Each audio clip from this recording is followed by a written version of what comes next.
اور کہتا ہے کہ ساتھیوں اس گھر میں ہمارے رہنے اور کھانے دونوں کا انتظام ہو گیا ہے. اب جس گھر میں شیطان رہے گا تو وہاں کیا ہوگا؟ کیا ہوگا؟ شیطان کیا کرتا ہے؟ کہے گا تہجد پڑھو؟ نہیں، وسوسے پیدا کرے گا. شوہر کو الگ کرے گا، بیوی کو الگ کرے گا، بیٹی کو الگ کرے گا، بیٹے کو الگ کرے گا. اس کے ذہن میں وسوسہ کرے گا ارے ابو دیکھ تیرے کو نہیں مانتے. اس کو وسوسہ کرے گا ابو اس کو مانتے اس کو نہیں مانتے. بیوی میں وسوسہ پیدا کرے گا کہ پتہ نہیں آج یہ بدلے لگ رہے ہیں. ایسے الگ الگ خیالات پیدا کر کے ماحول گھر کا خراب کرے گا. اور آپ کو شاید معلوم ہوگا کہ ابلیس سب سے زیادہ خوش اگر ہوتا ہے اپنے چیلوں سے تو میاں بیوی کی لڑائی کرانے والوں سے ہی زیادہ خوش ہوتا ہے. اس کو گلے لگائے گا، اس کو اپنے پاس بیٹھائے گا، اس کو مقام و مرتبے میں بڑھ جاتا ہے وہ دوسرے شیطانوں سے.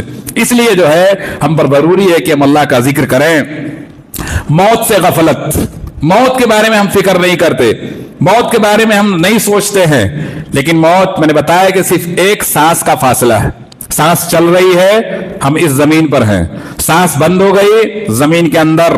یہی ہماری دنیا ہے، یہی ہمارا سب کچھ ہے. تو ہمیں سوچنا چاہیے جب بستر پہ جاؤ بستر جھاڑ کے جو سو ساری دعائیں پڑھ لو. سونے سے پہلے آنکھ بند کرنے سے پہلے ذرا اپنا حساب لے لیا کرو کہ کیا کیا آج ہم نے. وہ بعد میں آئے گا انشاءاللہ.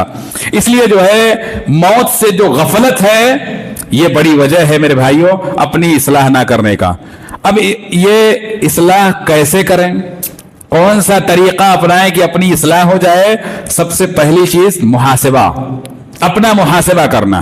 وہی بتا رہا تھا بستر پہ جاؤ تو سوچو ذرا، بیوی کو بھی بولو ذرا سوچ تو نے آج 24 گھنٹے میں کون سا ایسا اچھا عمل کیا جس سے اللہ خوش ہو جائے، جس سے اللہ راضی ہو جائے. تو صرف لڑائی اور کھانے کے علاوہ کچھ نہیں شاید آئے گا. ہمارے نوجوان آج تجارت میں کامیاب کیوں نہیں ہیں؟ کتنا سجدے میں سر جھکا کے اللہ سے مانگتے ہیں. ہماری بچیاں یا بچے جو تعلیمی میدان میں ہیں کتنا اللہ سے دعائیں کرتے ہیں. ارے دعائیں تقدیر بدل دیتی ہیں اور تم دعا کرتے نہیں ہو. اللہ تبارک و تعالیٰ تمہارے حالات کیسے بدلیں گے، کیسے بدلیں گے؟ ہمارے نبی صلی اللہ علیہ وسلم اور صحابہ کا تعلق دعاؤں سے بہت زیادہ تھا. وہ تو معمولی سے معمولی چیز بھی اللہ سے مانگتے تھے. موسیٰ علیہ السلام نے چھوٹی سی مدد اللہ سے مانگی کہ اللہ لما انزلت الی من خیر فقیر، جو کچھ دے دے میں زیادہ محتاج ہوں. جب اللہ سے مانگتا ہے تو اللہ بے حساب دیتا ہے. اللہ نے کھانا کا انتظام کیا، رہنے کا انتظام کیا، جاب کا انتظام کیا، شادی کا انتظام کر دیا، پھر نبوت بھی دے دیا موسیٰ علیہ السلام کو. تو اللہ سے ہمیں مانگنا چاہیے، ہمیں اپنا محاسبہ کرنا چاہیے. اللہ فرماتے ہیں وہ جو ایمان والی آیتیں ہیں نا اس میں ایک آیت یہ ہے وَلْتَنْظُرْ نَفْسٌ مَا قَدَّمَتْ لِغَدْ. اے ایمان والو ذرا اپنی فکر کرو، یہ دیکھو کہ تم نے کل کے لیے کیا بھیجا ہے، کیا عمل کیا ہے. ابھی اگر ہم مر جائیں تو کون سا ایسا عمل ہے جو اللہ کے ہاں ہمیں کامیاب کرے؟ کون سا ایسا اچھا عمل ہم نے کیا؟ دنیا تو چلا گیا، یہ گھڑی یہ جانے والی نہیں ہے، یہ اتار لیں گے لوگ، یہ کچھ نہیں جائے گا. کفن میں جیب نہیں ہوتے ہیں. اور کبھی کبھی چھٹیوں میں یہاں وہاں گھومنے کے بجائے قبرستان جایا کرو، اپنا ٹھکانہ دیکھو. کیا عالی شان گھروں میں رہنے والے لوگ کل یہی رہیں گے، یہی ٹھکانہ ہوگا، یہی آنا ہے گھوم پھر کر کے. کوئی بھی ہو ایک ہی کفن، ایک ہی ٹائپ کا کفن ملے گا. ایسا نہیں رہے گا کہ بھیا چلو اس کو ریشم کا لگا دو، بڑا اچھا انسان تھا، بڑا مالدار تھا. ایسا نہیں ہوگا، تمہاری مرضی نہیں چلے گی. لوگ معمولی سے معمولی چیز اتار لیں گے، گھڑی نہیں جانے دیں گے. تو اس لیے ہمیں جو ہے دیکھنا چاہیے کہ ہم کون سا عمل کر رہے ہیں اللہ تبارک و تعالیٰ کے لیے. عمل سے پہلے محاسبہ کب ہوتا ہے؟ عمل سے پہلے، عمل کے بعد محاسبہ. کوئی آپ عمل کرنے جا رہے ہو تو اب اس کو صحیح کرو کہ یہ کیسے کریں گے تو سنت کے مطابق ہوگا. کام ہو گیا وہ بھی دیکھنا کہ اب سنت کے حساب سے ہوا کہ نہیں ہوا. اسی طریقے سے وقت کا محاسبہ. وقت بڑا قیمتی ہے. ہر آدمی کا کاؤنٹ ڈاؤن چالو ہے. جب بچہ اپنی ماں کے پیٹ میں 120 دن مکمل کر لیتا ہے تو اسی وقت فرشتہ روح ڈال دیتا ہے اور یہ لکھ دیتا ہے کہ یہ دنیا میں کب تک زندہ رہے گا. بچہ پیدا ہو گیا، اس کا کاؤنٹ ڈاؤن چالو. ایک دن ہو گیا، ایک دن اس کے زندگی کا کم ہو گیا. ایک سال کم ہو گیا. 10 سال کم ہو گیا. ہم اور آپ جیسے جیسے وقت بڑھتا جا رہا ہے اپنے موت کے قریب ہوتے جا رہے ہیں. کاؤنٹ ڈاؤن سمجھتے ہیں نا کہ نہیں سمجھتے؟ 10,